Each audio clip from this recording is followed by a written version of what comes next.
TomoNews presents People Named James. James Grant found himself in a bit of trouble while spearfishing with friends near Colac Bay on the tip of New Zealand's southern island. The junior doctor felt a tug on his leg and turned around thinking it was a friend playing a prank on him, only to discover a shark behind him. Using a diving knife he had with him, the 24-year-old stabbed the animal, causing it to flee. Grant made his way to shore and fixed up the injury himself, before heading over to a nearby tavern to grab a beer. What a f***ing badass. Man with the golden arm has saved the lives of 2 million babies. Australian man James Harrison is known as the man with the golden arm after his blood was used to develop an injection that has since saved the lives of an estimated 2 million babies from rhesus disease. Rhesus disease is caused by an incompatibility that occurs when a pregnant woman has rhesus-negative blood and the baby in her womb has rhesus-positive blood. When this occurs, the mother's body produces antibodies to destroy the baby's red blood cells during pregnancy.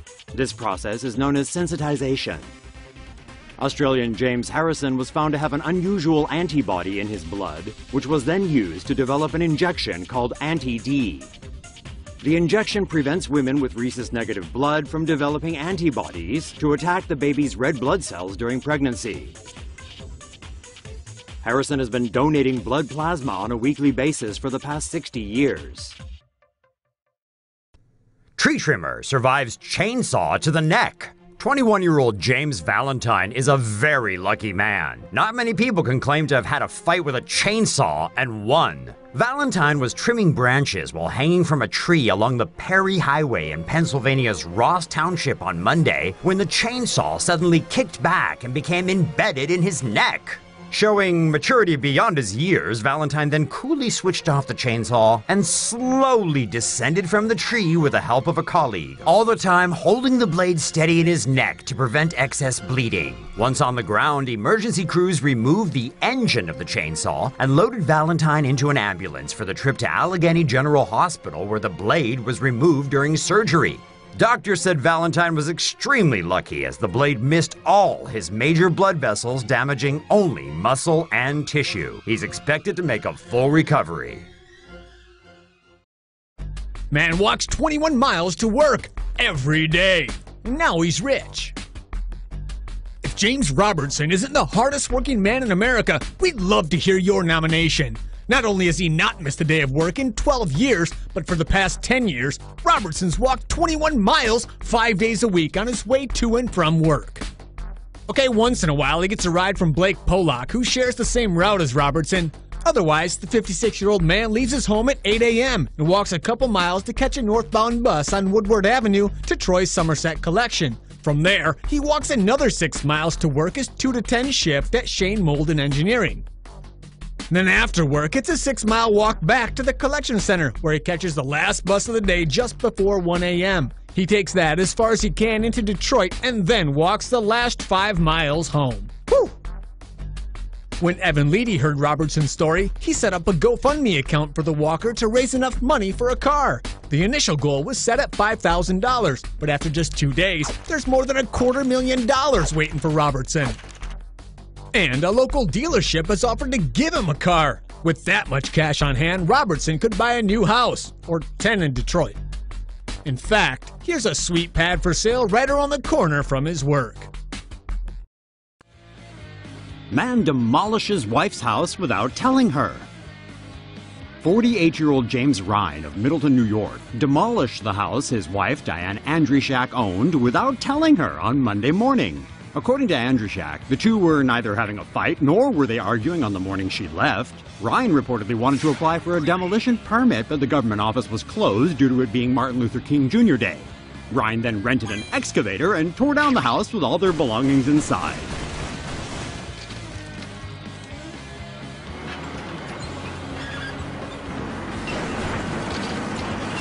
Concerned neighbors called the police, and officers quickly alerted utilities companies to turn off gas and electricity. Andryshak came home to an empty lot and was justifiably shocked to see what was left of her house. According to Ryan, the foundation of the house was completely beyond repair, and that's why he tore it down. Ryan was charged with criminal mischief and released on a $300 bail. He's due in court on January 30th. But the reason why Ryan went all Wreck-It Ralph on the house with all their belongings still inside remains a mystery. British chef offers free human flesh burgers for Walking Dead fans. Go on, give that tasty human meat a try. No, not actual human meat. But if you were ever curious, British chef James Tomlinson can help you experience the closest thing to actual cannibalism. The chef did his research without actually chomping on a human. He got one idea from a New York Times experiment in the 1920s. William Seabrook, who was a journalist for the Times, convinced the doctor to cut a chunk of flesh from his male body so he could try it. Seabrook described the human meat as somewhat similar to veal. And Issei Sagawa, a real cannibal from the 80s, described the taste as raw tuna fish sushi. So the British chef mixed veal, chicken liver, bone marrow, and pork, and ta-da! Faux cannibal burger. The new menu item is part of a promotional campaign for the upcoming season of the hit TV show The Walking Dead, in which the main characters could be, spoiler alert, stuck in a cannibalistic camp. Starting next Tuesday, Chef Tomlinson will offer the burger to adventurous diners for free at his mysterious pop-up restaurant Terminus Tavern in East London.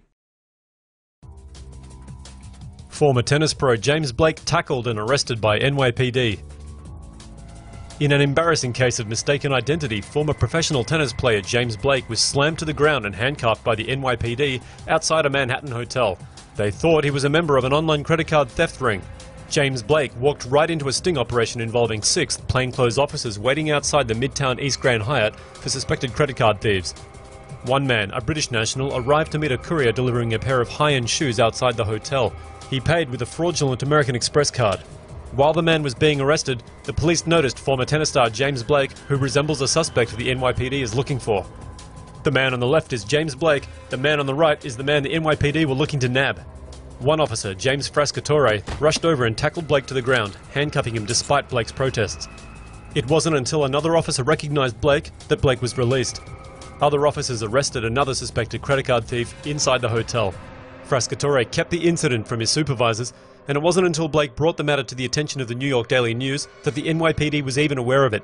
Frascatore, a 4-year NYPD veteran, has been assigned to desk duty. Blake himself, as well as many people online, are questioning the NYPD's use of such force. Former NFL receiver injures 3 cops during violent arrest.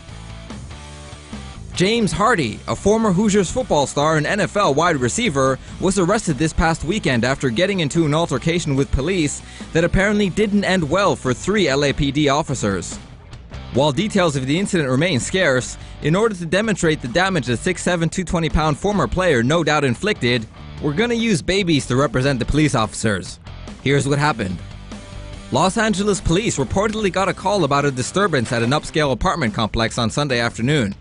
When they arrived at the scene, they came into contact with the mountain of a man that is James Hardy. Resisting arrest, the 28-year-old former Buffalo Bill turned aggressive and attacked them. Left with no other choice, the officers employed tasers in a feeble and ultimately unsuccessful attempt to bring him to his knees. It eventually took several officers ganging up on him to take down the half-giant. Allegedly under the influence, Hardy was sedated and taken to hospital for drug treatment.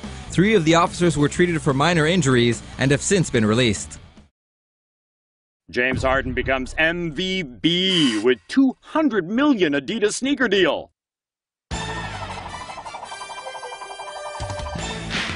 The MVB, most valuable beard, in basketball just got even more valuable after Adidas reportedly offered Rockets guard James Harden a $200 million 13-year endorsement contract to ditch rival Nike.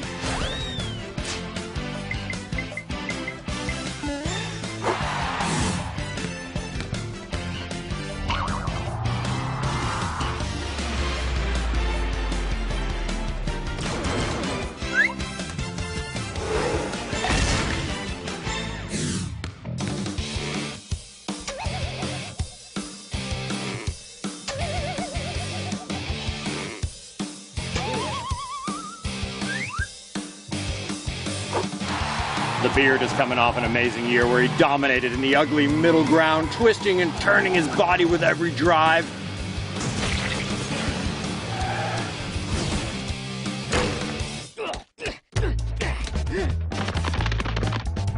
almost took home the score and title and was voted MVP by the players.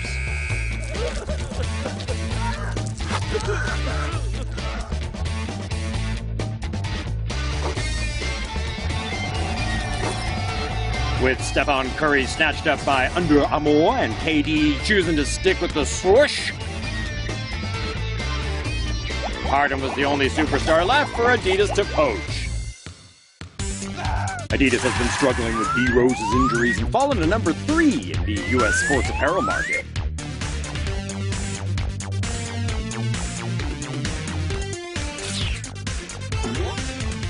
But the best thing for Adidas is Harden loves to play dress-up. And then there's the Kardashian connection. Did someone say Yeezy?